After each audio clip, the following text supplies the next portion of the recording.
మంచిది. రెండవ సమూయేలు గ్రంథము 21వ అధ్యాయము 6, 7 వచనాలను మనం ఒకసారి పరిశీలించినట్లయితే, యెహోవా ఏర్పరచుకొనిన సౌలు గిబియా పట్టణములో యెహోవా సన్నిధిని మేము వారిని ఉరి తీసేదమని రాజుతో మనవి చేయగా, రాజు నేను వారిని అప్పగించెదనెను. తానును సౌలు కుమారుడగు యోనాతానును యెహోవా నామమును బట్టి ప్రమాణము చేసియున్న హేతువు చేత రాజు సౌలు కుమారుడగు యోనాతానుకు పుట్టిన మెఫీషేబోతును అప్పగింపక. దేవుడు ఈ మాటలు మన వెనికిడిలో ఆశీర్వదించునుగాక. ఆమేన్.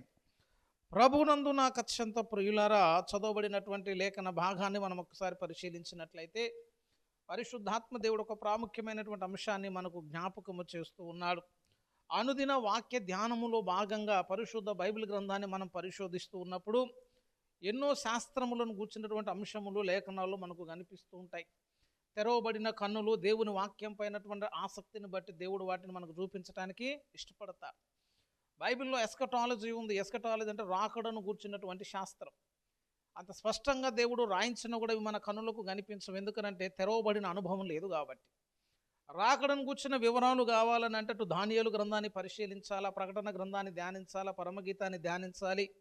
అందులో ఉన్నటువంటి శాస్త్ర సారాంశం అంతా మనం పొందుకోవటానికి దేవుడు కృప చూపిస్తాడు. అట్లాంటి ఎన్నో శాస్త్రాలు కూర్చున్నటువంటి అంశము ఎంజియాలజీ అనే ఒక అంశం ఉంటుంది. అంటే దేవదూతలను కూర్చున్నటువంటి శాస్త్రం. ప్రతి సందర్భంలో దేవదూతలటువంటి ప్రస్తావన కనిపిస్తుంది. దానియేలుకు దర్శనముల భావమును తెలియజేయడానికి దేవదూతలు దిగి వచ్చినట్లుగా, మరియతో మాట్లాడటానికి గాబ్రియేలు దేవదూత దిగి వచ్చి సమాచారాన్ని అందించినట్లుగా, యుద్ధాలు చేస్తున్నప్పుడు మరలా కొద్దిమంది దేవదూతలను కూర్చున్నటువంటి ప్రస్తావన, చాలా అంశాలు ఉంటాయి. దేవదూతలను కూర్చున్నటువంటి శాస్త్రం అంతటిని గురించి వివరించడానికి ఎంజియాలజీ అనేటువంటి ఒక టాపిక్ కూడా మనకు అందులో కనిపిస్తుంది. ఆ విధానంలో భాగంగానే క్రిస్టాలజీ అనే ఒక అంశం ఉందని చెప్తున్నా. బైబిల్ని ధ్యానం చేస్తున్నప్పుడు నూతన నిబంధనలో క్రీస్తును చూడటం మాత్రమేగా, పరిశుద్ధ బైబిల్ గ్రంథంలో ఆది కాండం మొదలుకొని క్రీస్తును కూర్చున్నటువంటి ఛాయలు మనకు కనిపిస్తాయి. క్రీస్తును కూర్చున్నటువంటి సాదృశ్యములు కనిపిస్తూ ఉంటాయి. వాటిని గుర్తుపట్టగలగాలి. ఎప్పుడైతే వాటిని చూడటానికి దేవుడు మనకు కృప చూపిస్తాడో భక్తి జీవితంలో నువ్వు గొప్ప చేసుకోవడానికి అవకాశం ఉంటుంది. దేవుని యొక్క వాక్యపు విలువలను తెలుసుకోవడానికి దేవుడు అవకాశం ఇస్తాడు. దాన్ని క్రిస్టాలజీ అంటారు. పాత నిబంధన గ్రంథంలో భక్తుల చరిత్రలో గుప్తమై ఉన్నటువంటి క్రీస్తు ఉంటాడు. ఆ రీతిగానే సంఘము యొక్క స్థితిగతులు కూడా కనిపిస్తాయి. చర్చి, ఎక్లేషియా అంటారు. ఎక్లేషియా అంటే సంఘము అని అర్థం.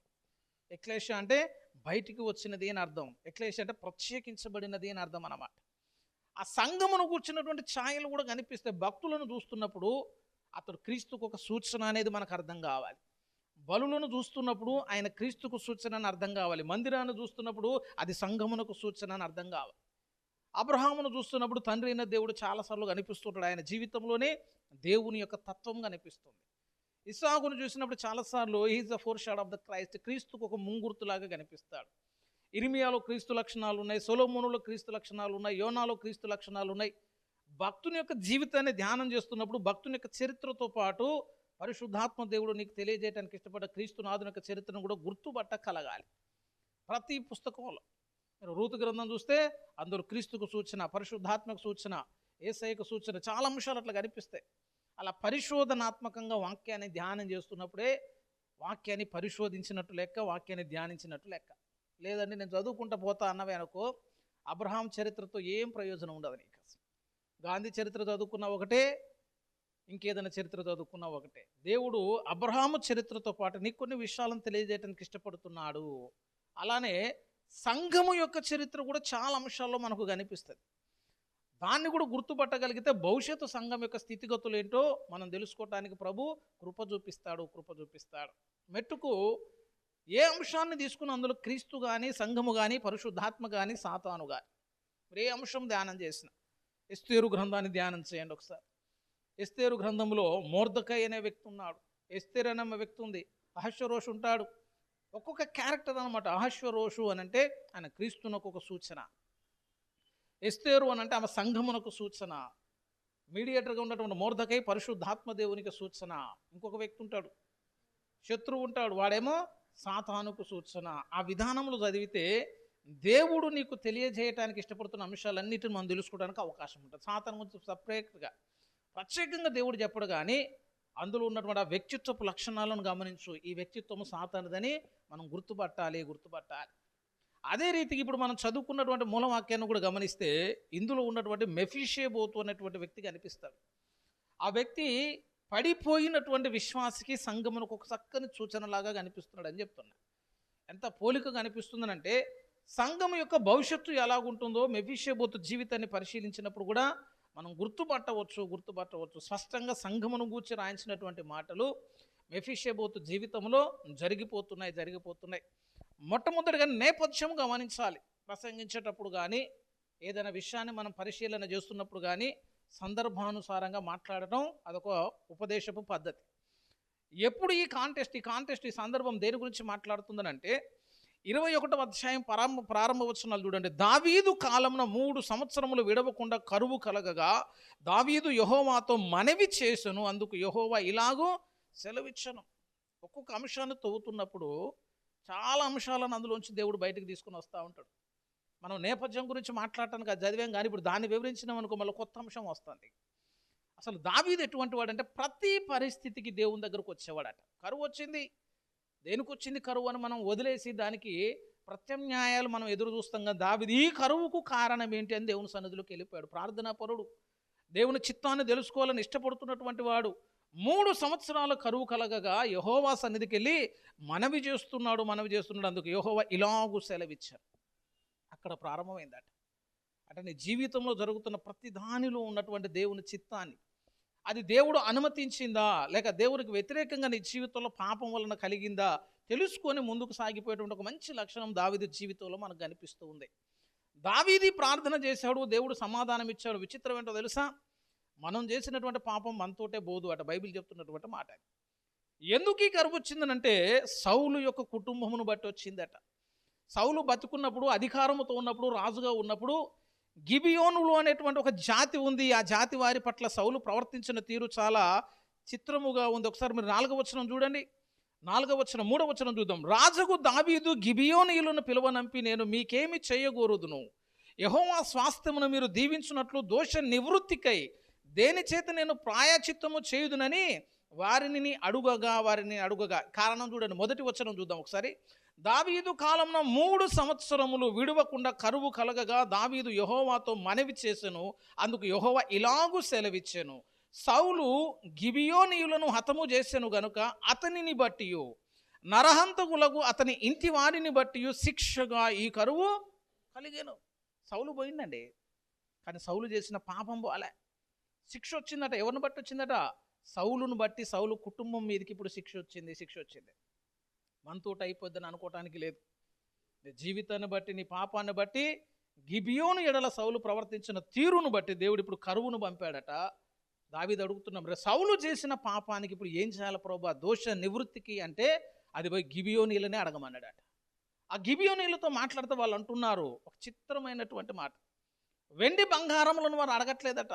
సౌలు బతుకున్నప్పుడు వాళ్ళందరిని ఊచకోత కోసాడండి. ఇశ్రాయేలు సరిహద్దులో ఉండకుండా వారందరినీ గిబియా జాతిని నాశనము చేసేటట్టు ప్రవర్తిస్తే దోష నివృత్తి కొరకు వాళ్ళు అడుగుతున్నటువంటి అంశం ఎట్లాగుందో తెలుసా? బంగారం అడగట్లేదట. వాళ్ళు ఏం కోరట్లేదు. 4వ వచనం చూడండి. గిబియోనీయులు సౌలు అతని ఇంటి వారును చేసిన దాని నిమిత్తము ప్రాయచిత్తము కలుగుటకై వెండి బంగారాలే గాని ఇశ్రాయేలీయులలో ఎవరినైనా చంపుటయ్యే గాని మేము కోరుట లేదనిరి.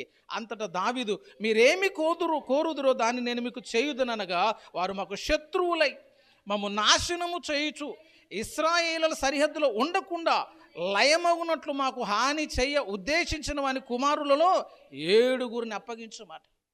డబ్బులు అడగట్లే, కానీ సౌలు చేసిన పాపం ఇప్పుడు ఎవరి మీదకి వచ్చిందట? కుమారుల మీదకి వచ్చింది. 7 కుమారులు కావాలన్నారట.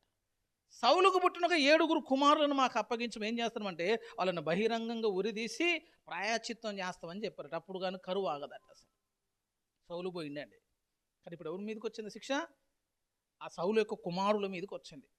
ఆ సౌలు కుమారులు 7 కావాలి. గిబియోనులు అడిగినటువంటి మాట అది.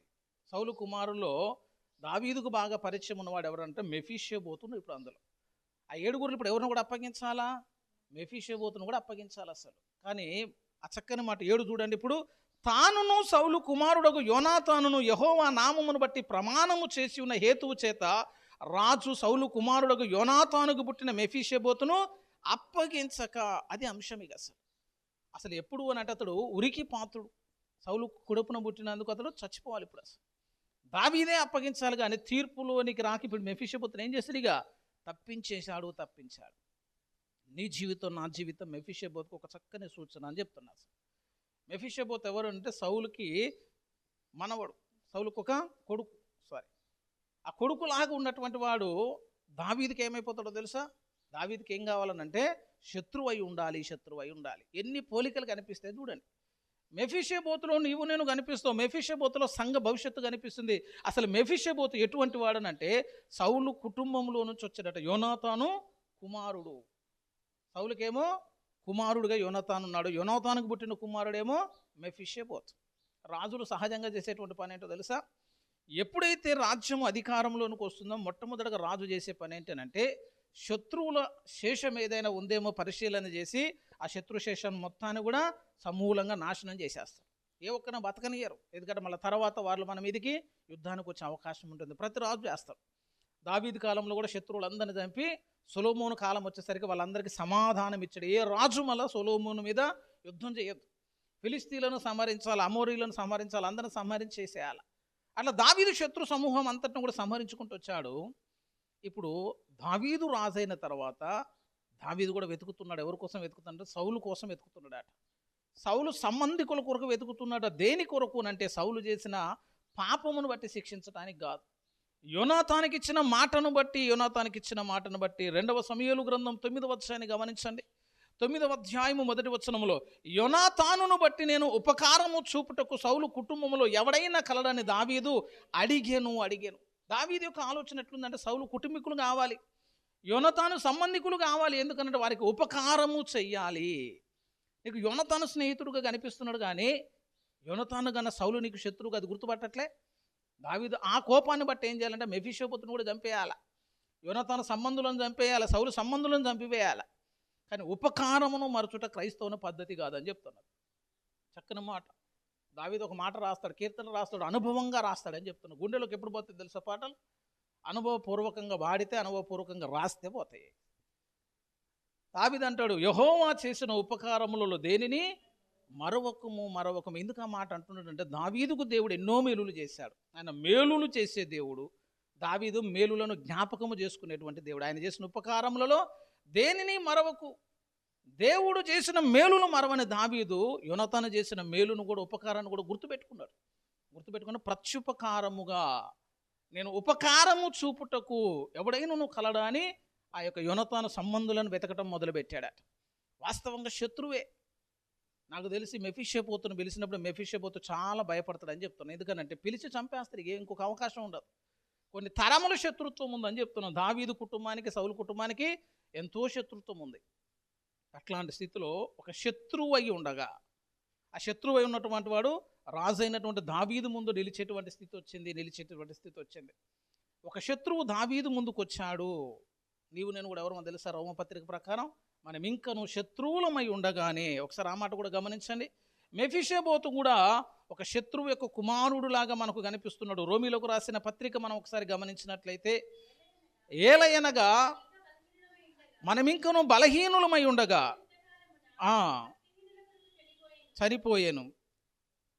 10 చదవను. ఏలయనగా శత్రువులమై ఉండగా ఆయన కుమారుని మరణము ద్వారా మనము దేవునితో సమాధానపరచబడిన ఎడల గలవారమై ఆయన జీవించుట చేత మరి నిశ్చయముగా రక్షించబడదు. మనము శత్రువులమై ఉండగా మనం కూడా వేసే ముందు నిలబడే అవకాశం లేదండి. మనం కూడా ఆదాము అనేటువంటి వాని జాతి, ఆదాము సంబంధులం. ఆదామును దేవుడు వెళ్ళగొట్టిన తర్వాత దేవునికి శత్రువులైనటువంటి ఆదాములోంచి జన్మించినటువంటి వారు. యేసు ప్రభు కూడా వెతుకుతున్నాడు. ఆదామును బట్టి వారికి కృప చూపించుటకు, దయ చూపించుటకు వ్యక్తులను వెతుకుతున్నప్పుడు శత్రువులమై ఉన్న మనము కూడా దేవునికి కనిపించిన వాట. దావీదు బల్ల ముందుకు ఈ మెఫీషబోతు వచ్చినట్టు నీవు నేను కూడా శత్రువులమై ఉన్న మనం ఆయన దగ్గరకు వచ్చినాం. ఎట్లా వచ్చింటో తెలుసా? మెఫీషబోతు వచ్చినప్పుడు చాలా భయపడుతూ వచ్చాడు. ఎందుకంటే శత్రువు ఎదురుగా ఉన్నట్లు మనం ఆలోచన చేస్తాం. చంపేస్తాడేమో, గతాన్ని అంతా జ్ఞాపకం చేసుకుంటాడేమో అని మనం అనుకుంటాం కదా. కానీ ఆ వ్యక్తి ఎప్పుడైతే ఈయన సన్నిధిలోనికి వచ్చాడో దావీదు అంటున్నాడు, భయపడవద్దు. 2 సమూయేలు గ్రంథం 9వ అధ్యాయాన్ని మీరు ఒకసారి గమనించినట్లయితే 9వ అధ్యాయము 7వ వచనం చూడండి. అందుకు దావీదు నీవు భయపడవద్దు చాలండి. అసలు భయపడొద్దు. కానీ యోనతాను చేసిన ఉపకారాన్ని బట్టి పిలిచిండు అనుకోవట్లే. ఏమనుకుంటారో తెలుసా? సౌలు చేసిన ద్రోహాన్ని బట్టి శిక్షించడానికి పిలిచాడేమో అనుకొని మెఫీషోబెతు భయపడుతూ వచ్చాడు. కానీ దేవుని మాట భయపడవద్దు అనేటువంటి మాట ఒక చక్కని మాట. మెఫీషోబెతు నీవు భయపడవద్దు. దేవుడు నీకు నాకు ఇచ్చినటువంటి చక్కని ఆదరణ కూడా అదే అని చెప్తాను. అసలు మనం కూడా భయపడవద్దు. ఇంకో చక్కని మాట ఏంటంటే, అసలు మన నడతలు మంచిగా లేవు. మెఫీషోబెతు చెప్పుకోవడానికి అంగవైకల్యం. మన కాళ్ళు కూడా ఎట్టున్నాయంటే మనవి కూడా కుంటికాలే. ఊచ చేతులు, కుంటికాలు, సకల రోగాలన్నీ సంఘంలోనే ఉంటాయి. చాలామందికి తెలియదు. కానీ మనం ఏమనుకుంటామంటే మేము వికలాంగులం కాదు సార్, మేము అనులాంగులం అనుకుంటాం. దేవుని సంఘంలో కొన్ని సంఘాలు ఉంటాయి, పేర్లు ఉంటాయి, మంచి పేరు.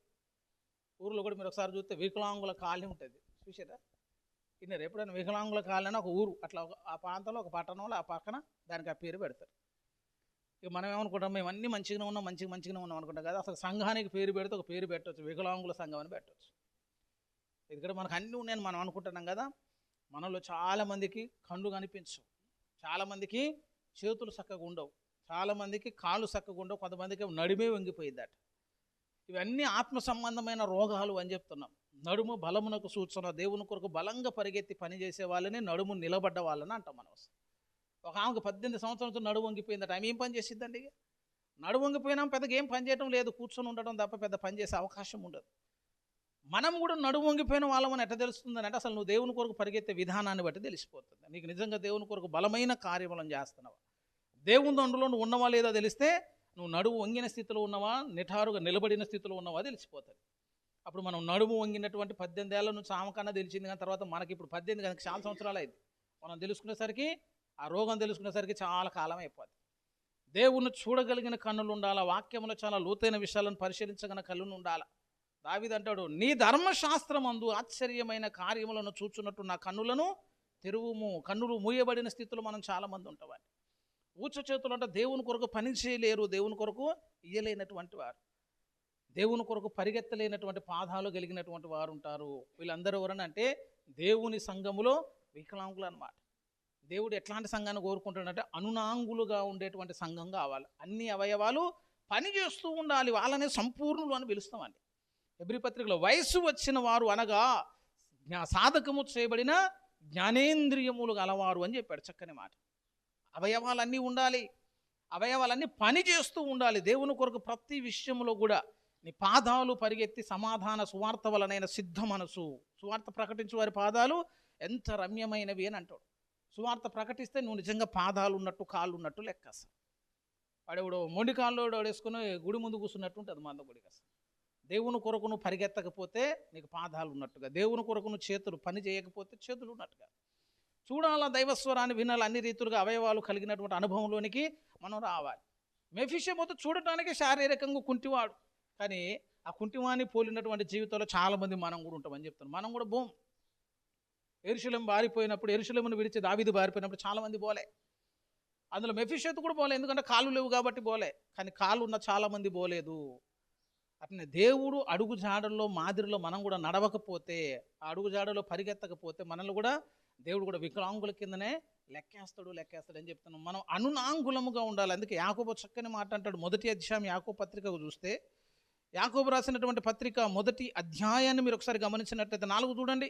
మీరు సంపూర్ణులను అనునాంగులను ఏ విషయములోనూ కొదవలేని వారై ఉండున్నట్లు ఓర్పు తన క్రియను కొనసాగింపనీయుడి అని ఉంది. మీరు సంపూర్ణులను అనునాంగులు. అనునాంగులు అంటే అర్థం ఏంటంటే వికలాంగులకు వ్యతిరేక పదం అన్నమాట. అనునాంగులు అంటే అన్ని అవయవాలు సక్రమంగా పనిచేసేవాడు అని అర్థం. మీరు ఎట్లుండాలి అంటే మీరు సంపూర్ణులు కావాలి. 2 అనునాంగులు కూడా కావాలి. దేవుడు అనునాంగులను కోరుకుంటాడు. కానీ మనం ఎట్లాంటి వాళ్ళం ఇప్పుడు? మనం కుంటి కాలులాగా మెఫీషోబెతును పోలి ఉన్న వికలాంగులమే. ఒక కుంటివాడు దేవుని సన్నిధిలోకి వచ్చాడు, దావీదు ముందు నిలవబడ్డాడు, దావీదు కృపను పొందుకున్నాడు. నీవు నేను కూడా అదే స్థితిలో మన జీవితాలు కూడా ఉండొచ్చు, అదే జీవితంలో మన జీవితాలు ఉండొచ్చు. ఇంకొక ప్రాముఖ్యమైనటువంటి మాట, మనం నివసిస్తున్నటువంటి ప్రాంతం కూడా మనకు చాలా ముఖ్యం అని చెప్తున్నాం. మెఫీషోబెతు ఎక్కడ ఉండేటోడు తెలుసా అండి? మెఫీషోబెతు యొక్క స్థలము చూడండి, విచిత్రంగా కనిపిస్తుంది. 2వ సమూయేలు గ్రంథం 9వ అధ్యాయాన్ని గమనిస్తే మెఫీషోబెతు ఉండేటువంటి ఒక స్థితి 4వ వచనం చూడండి. అతడు ఎక్కడ ఉన్నాడని రాజు అడగగా, సీబా చిత్తగించుమతడు లొదెబారులో అమ్మీయేలు కుమారుడగు మాకీరు ఇంట ఉన్నాడని రాజుతో అనను. లొదెబారు అనే ఒక పేరు ఉంది కదా. లొదెబారు అంటే అర్థం ఏంటంటే సహవాసము లేని స్థలం అట. ఎక్కడ ఉంటున్నట్టు ఈయన? దాని అర్థం కొన్ని స్థలాలకు పేరు పెడతాం. ఆ స్థలానికి పెట్టినటువంటి పేరు ఏంటంటే లొదెబారు. లొదెబారు లొదెబారు అంటే సహవాసము లేని స్థలం. మెఫీషోబెతుకు ఎవరితో సహవాసం లేదంటే ఇటు దావీదుతో సహవాసం లేదు, దేవుడితో సహవాసం లేదు, జనాలతో సహవాసం లేదు. మనం కూడా ఎక్కడ ఉంటాం అంటే లొదెబారులోనే మనం ఎక్కువ శాతం ఉండడానికి ఇష్టపడతాం. మనకు కూడా సహవాసం అంటే ఇష్టం ఉండదు. అవసరానికి దేవుడు కాదు, అన్ని కాలాల్లో దేవుడు నీకు నాకు తోడు ఉండాలని నమ్మిక ఉండాలని చెప్తున్నారు సార్. మెఫీషోబెతులాగా సహవాసానికి దూరంగా నీ జీవితం నా జీవితం ఉందనుకో, ఇక దానివల్ల ఏం ప్రయోజనం అంటున్నా సార్. ఎక్కడికి వచ్చాడు అయ్యా ఈ మెఫీషోబెతునంటే ఈ లొదెబారులో నుంచి అతడు యెరూషలేముకు వచ్చాడట. 13వ వచనం చూడండి. మెఫీషోబెతు యెరూషలేములో కాపురం ఉండి సదాకాలము రాజు బల్ల యొద్ద భోజనము చేయుచుండెను. అతని కాళ్ళు రెండును కుంటివి. బల్ల దాకా తీసుకుని వచ్చిన పరిస్థితి, యెరూషలేములో ఉన్న పరిస్థితి, యెరూషలేములో ఉన్న తర్వాత కుంటివాడైన పరిస్థితి ఏం అవసరం లేదు. కదా ఎక్కడ ఉండేది ఇప్పుడు? యెరూషలేము దేవుని సమాధానం అనే పట్టణంలోనికి వచ్చాడు. సహవాసం లేని స్థితిలో నుంచి సమాధానము కలిగిన స్థితిలోనికి దేవుడు నడిపించాడు. ఇప్పుడు నీ జీవితం నా జీవితం కూడా ఎట్లుంటుందంటే ఆ సహవాసం లేని స్థితిలోనే ఉంటుంది. నేను చెప్తున్నా, అంత్యకాలంలో జరిగే ఒక ప్రవచనం ఉందండి. దాన్ని చాలాసార్లు మనమే నెరవేరుస్తాం. కొన్ని ప్రవచనాలు మనమే నెరవేరుస్తూ ఉంటాం, మనకు తెలియదు. కానీ ఈ ప్రవచనం ఎప్పుడు నెరవేరుతుందా అనుకుంటాం. కానీ ఇస్కారియోతు యూదాను గురించి ప్రవచనం చెప్పలే. ఒక ప్రవచనం చెప్పాడు, దాన్ని వాడు వచ్చి నెరవేర్చింది అంతే. ఒకడు అప్పగిస్తాడని దేవుడు ప్రవచించాడు, ఆ లక్షణాలన్నీ వీనిలో కనిపించిన వీడు దాని ప్రవచనాన్ని నెరవేర్చుకుంటూ వచ్చింది. అసలు అట్లనే రాకడ దినాలు జరిగే ఒక గొప్ప ప్రవచనం, మనం బాగా నెరవేర్చే ప్రవచనం ఏందో చూడండి. ఒకసారి హెబ్రీలకు రాసిన పత్రిక చూస్తే 10వ అధ్యాయాన్ని చూడండి. హెబ్రీలకు రాసిన పత్రిక 10వ అధ్యాయములో 10:24 కొందరు మానుకొనుచున్నట్టు సమాజముగా కూడుట మానక ఒకడినొకరు హెచ్చరించుచు ఆ దినము సమీపించుట మీరు చూచిన కొలది మరి ఎక్కువగా అలాగూ చేయొచ్చు. ప్రేమ చూపుటకు సత్కార్యములు చేయుటకు ఒకడినొకడు పురికొల్పవలనని ఆలోచింతుము రేపాలి అట. ఆ దినము సమీపించుచున్న కొలది, ఏసే రాకడ సమీపించుకున్న కొలది సమాజ కూడికలు ఏం కావాలంటే పెరగాలి. అసలు ఒకరినొకడు హెచ్చరించుకోవాలి. ఆ దినం సమీపించుచున్న కొలది మరి ఎక్కువగా మనం కూడుకోవాలి. కానీ కొందరు మానుచున్నట్టు సమాజముగా కూడుట మానక అన్నాడు అంతే. ఒక్క మాటతోటి ఆ ప్రవచనం నెరవేరుతూ ఉంటుంది. మనకి చెప్తున్న ఇప్పుడు టీవీలో వచ్చేసి శుభవార్త ఛానల్ వచ్చింది, ఆశీర్వాదం అనుకున్నాం, ఆరాధన వచ్చింది, ఇంకా ఆశీర్వాదం అనుకున్నాం, మొత్తం క్రిస్టియన్ ఛానల్సే వచ్చాయి. అసలు గ్రామానికి ఒక ఛానల్ ఉంటుంది. మనం చెప్పుకోవాలంటే ఒక అర్ధగంట స్లాట్ కూడా ఇస్తారు. అందులో చక్కగా మనం చెబుతూ ఉంటే విని ఇంటికైనా కూర్చున్నాం అనుకో ప్రయోజనం. వాటిగా సహవాసం పోతుంది, మనం అనుకుంటే ఇంకా బాగా దీవించబడుతున్నాం అని అనుకుంటాం. చాలా లాస్ అయిపోతుంది. కొందరు మానుకొనుచున్నట్టు సహవాసం లేని స్థలంలో ఎవరున్నాడంటే మెఫీషోబెతున్నాడు.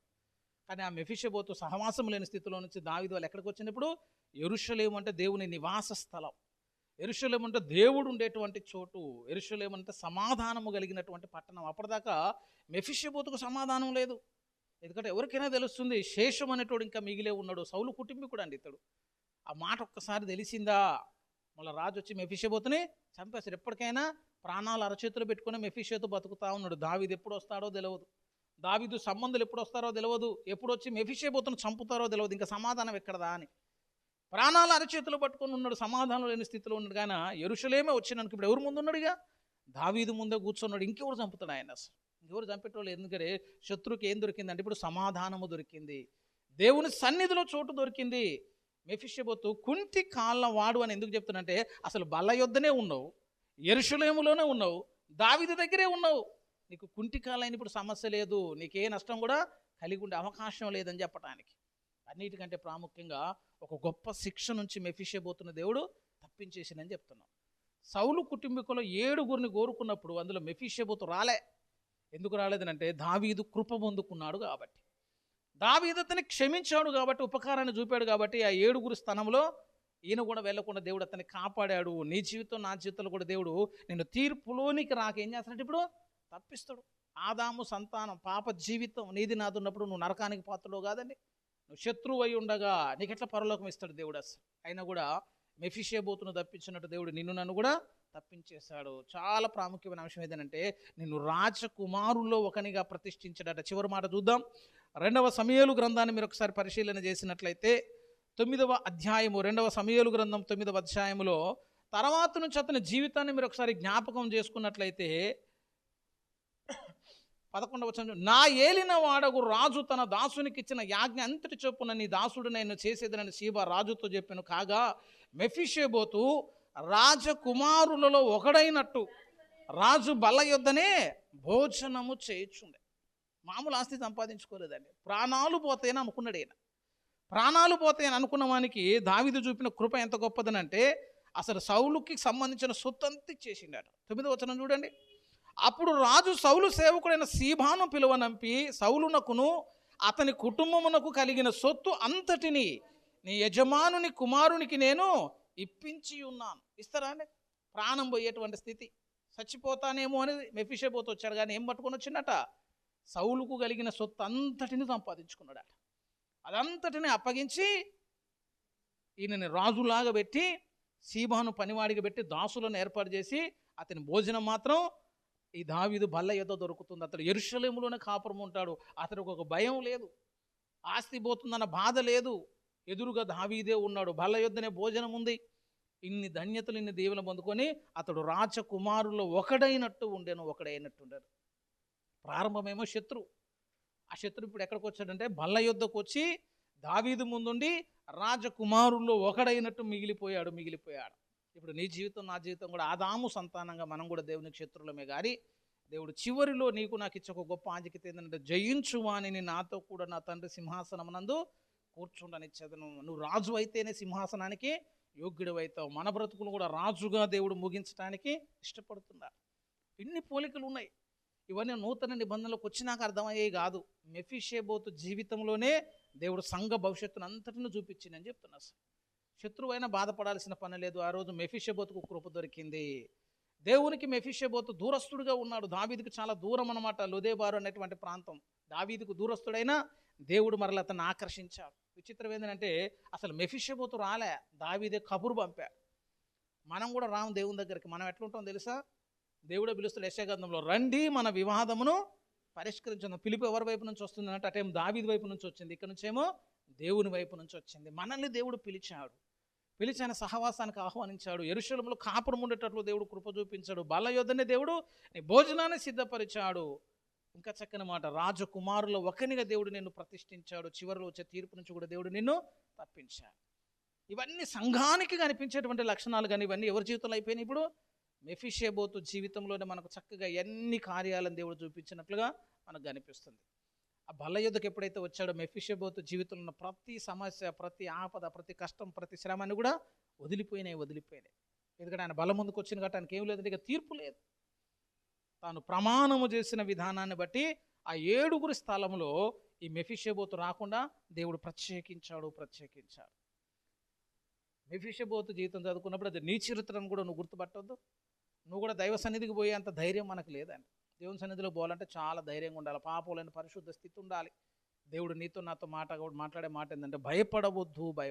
నేనేం శిక్షించడానికి కాదు దేవుడు పిలిచే. ఆయన బల్ల దగ్గరకు రమ్మని అంత పెద్ద కృపిచ్చి నాకు ఇప్పుడు మెఫీషేబోతు నాకు బల్లొద్దు ఏమొద్దని పోతాడని. మెఫీషేబోతు కనుక నీ బల్లలో నాకు పాలొద్దని పోయి నేను ఉండడు ఇక. కానీ అంత కృప చూపిస్తే మెఫీషేబోతు పాలు పొందుతాడు. కానీ నువ్వు నేను ఎట్టను అంటే ఇంకా బల్లను సమీపించాలి.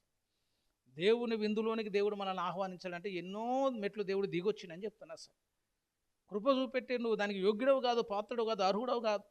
కానీ మెఫీషేబోతుకి ఇచ్చిన కృప దేవుడు సంఘానికి ఇచ్చిన తర్వాత కూడా వీళ్ళు ఏం చేస్తారంటే మేము బల్ల యొద్దకు రాము అన్నవే అనుకో. ఇప్పుడు ఏముంటుందనంటే ఆ 7 విధించబడినటువంటి శిక్షలో మెఫీషేబోతు కూడా పోయిందని అనుకో, ఇంకేముంటుంది? కృప మొత్తం వ్యర్థమైపోయినట్టు కాదు, ధన్యత మొత్తం పోగొట్టుకున్నట్టు కాదు. ఆ బల్ల పోగొట్టుకుంటే మెఫీషేబోతు అక్షరార్థంగా చచ్చిపోతానేమో. కానీ అసలు నీవు నేను బలలో పాలు పొందకపోతే నిత్య జీవితం కూడా నిందించబడేటువంటి స్థితి వస్తుందని చెప్తాను. ఎందుకంటే మనం తీర్పులోనికి వెళ్ళాల్సిన పరిస్థితి వస్తుంది. చివరి మాట చూద్దాం. మనము తీర్పును తప్పించుకోవాలి. మెఫీషేబోతు తీర్పును తప్పించుకున్నట్లుగా కొరింథీయులకు రాసిన మొదటి పత్రిక 11వ అధ్యాయాన్ని మనం ఒకసారి గమనించినట్లయితే తీర్పును తప్పించుకొని నీ జీవితాన్ని కూడా నువ్వు కట్టుకోవాలంటే మనకున్నటువంటి మార్గం 31. అయితే మనలను మనమే విమర్శించుకొనిన ఎడల తీర్పు పొందకయుందుము. తీర్పు పొందకుండా మనల్ని మనం కట్టుకోవాలంటే 11వ అధ్యాయం చదవండి. అప్పుడు బల్లను కూర్చున్నటువంటి ప్రస్తావన మనకు అనిపిస్తుంది. నా శరీరము తిని నా రక్తము త్రాగువాడే నిత్య జీవము గలవాడు, అంచెదినము నేను వానిని లేపోదును. ఆ బల్లను కూర్చున్న వివరణ అంతా 11వ అధ్యాయంలో దేవుడు వివరించడం మొదలుపెట్టాడు. ఎవరు తప్పించుకుంటారా ఏ తీర్పులో నుంచి అంటే మనలను మనమే విమర్శించుకునే ఎడల యథార్థంగా నిన్ను నువ్వు పరిశీలించుకొని, నువ్వు పాపివి అని నువ్వు ఒప్పుకొని, యేసయ్య నన్ను కడుగొని ఎప్పుడైతే నువ్వు క్షమించమని దేవుని పాదాలను బట్టి బ్రతిమలాడతావో, యోనాతానుకు దొరికిన కృప ఇప్పుడు దేవుడు నీకు నాకు అనుగ్రహిస్తాడు. మరలా అగ్నిగుండము అనేది లేకుండా, నిత్యము నిందాపాలయ్యేటువంటి ఆ యాతనకరమైన స్థలంలోనికి పోకుండా, పాతాళము నుంచి దేవుడు నిన్ను తప్పించి తన క్షేమాన్నిచ్చి తన రాజ్యములను ఒక రాజకుమారుడైనట్టు చేయటానికి ప్రభు కృప చూపిస్తాడు. కాబట్టి ఏం అవసరతలు ఉన్నా మనం బల్లను మాత్రం ఇసుగవద్దని చెప్తాను. ఇంకేదైనా సపరేట్ కూడిక పెట్టుకుంటే రాకపోయినా ఏం కాదు. కానీ బల్లలోనూ మిస్ అయిన కొద్దీ ఏమవుతుందంటే నీ మీద ఉన్నటువంటి ఆ పాప భారం అనేది పెరుగుతూ ఉంటుంది. జాన్ బన్యన్ గారు ఒక అద్భుతమైన పుస్తకం రాశారు. పుస్తకాలు ఎప్పుడు బాగా పబ్లిసిటీ అయితే అంటే దాని వెనుకున్నటువంటి శ్రమ అనే అనుభవాన్ని బట్టి అయితే 13 సంవత్సరాల చెరసాల అనుభవం. ఆయనకు అప్పటికే మాటలు రావు, చెవుడి, తర్వాత అంగవైకల్యంతో ఉన్నటువంటి ఒక కుమార్తె ఉంది. ఆమెను బట్టి కూడా ఏం బాధపడకుండా ధైర్యంగా సువార్తను ప్రకటించినందుకు 13 సంవత్సరాలు చెరసాల శిక్షలో వేశారు. బనియన్ గారిని అడిగారట, ఇంకొకసారి నువ్వు సువార్త ప్రకటించని చెప్తే నేను విడిచిపెడతాం, అయిపోయి నీ కుమార్తెను చూసుకోవచ్చానంటే, లేదు మీరు వదిలిపెడితే నేను ఎమ్మటే సువార్త చెప్తా అన్నాడట. 13 సంవత్సరాలు జైలు శిక్ష. బిడ్డ పైన ప్రేమ ఉండొచ్చు కానీ వాటన్నిటిని పక్కన పెట్టాడు. దేవుని కంటే ఎక్కువ కాదనుకున్నాడు, అంతే. చెరసాలలోనే ఉన్నాడు. 13 సంవత్సరాల వేదన కాదండి బిడ్డ ఎట్లా బతుకుతుందని తల్లడిల్లిపోవాలి. ఆ 13 సంవత్సరాల శిక్షలో, ఆ 13 సంవత్సరాల శ్రమలో, ఆ జైలు గోడల మధ్యలో ఉండి ఒక చక్కని గ్రంథాన్ని రాశాడు. అసలు దానికి పెట్టిన పేరు ఏంటంటే యాత్రికుని ప్రయాణం. క్రైస్తవుని యొక్క జీవితం ఎట్లుంటుంది, ఎక్కడ క్రైస్తవుడు తప్పిపోతాడు, ఎక్కడ క్రైస్తవుడు పడిపోతాడు, ఎక్కడ వెనుదిరిగిపోతాడని ఆ లక్షణాలన్నింటినీ వివరించి ఒక అద్భుతమైనటువంటి గ్రంథం. సంఘ చరిత్రలో నిలిచిపోయింది ఆ పుస్తకం. పాతకాల భక్తులు ఈ బైబిల్తో పాటు ఆ గ్రంథాన్ని కూడా పట్టుకొని పోయేటోళ్ళట. అంత ప్రశస్తమైనటువంటి గ్రంథం. ఆ అద్భుతమైన గ్రంథం ఎక్కడి నుంచి వచ్చిందనంటే ఆ చెరసాల గోడల్లో నుంచి వచ్చిందనమాట. ఆ శ్రమనే అనుభవంలో నుంచి వచ్చింది, అనుభవంలో నుంచి వచ్చింది. అంత చక్కగా అది ప్రేరేపించబడ్డది, అంత చక్కగా నడిపించడానికి దేవుడు కృప చూపించారు. తీర్పులోనికి రాకుండా నువ్వు తప్పించుకోవాలి అని అంటే నీకున్నటువంటి ఏకైక మార్గం అని చెప్తాను, అంతే. బల్ల ముందు ఏదైతే మనం ఒప్పుకుంటామో అది ఇక్కడికి దేవుడు తీసేస్తాడు. కానీ కొన్ని మనం దాచుకొని అట్టనే వదిలిపెట్టినవి అనుకో, ఈ మూట అంతా పెరుగుతూ ఉంటుంది. ఈ మూట పెరిగితే జాన్ బన్యన్ గారి పుస్తకం చూడండి, దాని పైన ఏముంటుందంటే ఒక సాకలాయనకి కనుక మూట మోసినట్టు ఉంటుంది. ఒక పెద్ద బరువైనటువంటి మూట మీదేసుకొని నడుమంతా వంగిపోయి ఇక నడుస్తూ ఉంటాడు అనమాట. ఎప్పుడైతే యేసయ్య సిలువ దగ్గరకు వచ్చిండో ఆ మూట మాయమైపోయి ఆయన మంచి నిటారుగా అయిపోతాడు. మనం కూడా బలలో పాలు పొందట్లేదంటే ఏమైందంటే మూట చిన్నగా పెరుగుద్ది, అంతే. నడుము చిన్నగా వంగిపోతూ ఉంటుంది. వార పాపాలు జ్ఞాపకం ఉండవు. అసలు ఎప్పటికప్పటికి అడిగేసుకోవాలి, ఎప్పటికప్పటికి శుద్ధి చేసుకోవాలి. ఈ శుద్ధి చేసుకున్నవా దాని తీర్పులకు రాక దేవుడు ఏం చేద్దంటే అక్కడికక్కడికే తీసేసుకుంటూ వస్తాడు. ఇంత చక్కని మార్గాన్ని దేవుడు మనకు అనుగ్రహించిన తర్వాత దాన్ని మనం విడిచిపెట్టదని చెప్తాను. హాస్పిటల్లో ఉన్న వాళ్ళు చాలామందికి పోయి నేను బల్ల ఇచ్చి వచ్చేటోడిని. ఒక వారం తీసుకోకపోతే ఏమైనా వస్తాడా అంటే చచ్చిపోతాడని కాదు, దేవుని దగ్గర దీవెన పోతుందని నమ్మిన. అసలు ఆజ్ఞను అతిక్రమించినట్టు అవుతుందని నమ్మిన. దాన్ని బట్టి ఏమంటే ఏం చేస్తాం, ఎవరైనా బిలితిగా మనం ఉండలేమంటే ఎందుకంటే లెక్క మనం చెప్పాల్సి వచ్చింది కదా. కాబట్టి వెంటనే అట్లాంటి స్థితిలో ఉన్న వాళ్ళు కూడా ఇంకా కొన్ని సంఘాలను అయితే సాగు బతుకులు మధ్యనప్పుడు మంచిగా పిలిచి బల్లిస్తారు. అసలు ఇక పోయేటట్టు ఉండడానంటే అది ఆదివారం కానీ ఏ వారమైనా కానీ ఒక బల్ల కార్యక్రమం ఏర్పాటు చేసుకుందని ఒక బల్ల వేసుకొని వెళ్ళిపోతారు. అట్లా కాకుండా మంచిగా మనం సిద్ధపడాలి. అది ఒక ధన్యత అనుకోవాలి, అదొక ఆశీర్వాదం అనుకోవాలా. ఇప్పుడు మనకెవరన్నా రేవంత్ రెడ్డి గారితో ఒక మంచి విందు ఉంది బ్రదర్, మీరు కూడా రావాలంటే బిజీ అని చెప్తావా? చెప్పవు. చెబితే జాబులు ఉండవు, చెబితే నువ్వు ఉండవు, నీకు వచ్చే పథకాలు ఉండవు, అన్నీ తీసాడు ఒకసారి. అటు నుంచి పిలిచిన తర్వాత ఏమాలంటే ఇక ఓకే అని చెప్పేసి అప్పటికే టైంకి పోయి ఆడ కూర్చోవాలంతే. అక్కడే పోయి కూడా చాలా జాగ్రత్తగా మర్యాదగా ఒక పద్ధతి ప్రకారం అందులో పాల్పొంది తిరిగి రావాలి. దొరికిందే ధన్యత అనుకోవాలి. కానీ దేవమతి దేవుడు మనల్ని విందుకు పిలిచినప్పుడు మనం కుదరదు అంటవాసం అంటానికి అవకాశం లేదు. ఉపమానాలు చెప్తున్నాయి. రాజు విందుకు పిలిచినప్పుడు ఆ విందులో పాలు పొందకుండా చాలామంది నెపములు చెప్పారట. వాళ్ళ మీదకి దేవుడు తర్వాత గొప్ప శిక్షను పంపించాడు. తర్వాత వాళ్ళ జీవితాలు చాలా పతనం అయిపోయాయి. కాబట్టి మెఫీషోబెతు దీవించబడ్డట్టుగా నీవు నేను దీవించబడాలి. ఆ విధానములో మనల్ని కూడా దేవుడు ఆశీర్వదించడానికి కృప చూపించాడు. ఆ గొప్ప బల్ల యుద్ధ మనకు దొరికినటువంటి ఆ ఆతిథ్యాన్ని బట్టి, దేవుడు మనకిచ్చిన గొప్ప ఘనతను బట్టి మనం దేవుని స్తుతిస్తూ తీర్పులోనికి రాక తప్పించబడినట్లుగా యోగ్యంగా మనందరం కూడా దేవుని బలలో పాలు పొందుదాం. దేవుడి మాటలను దీవించునుగాక. రండి ప్రార్థన చేసుకుందాం, ప్రార్థించు.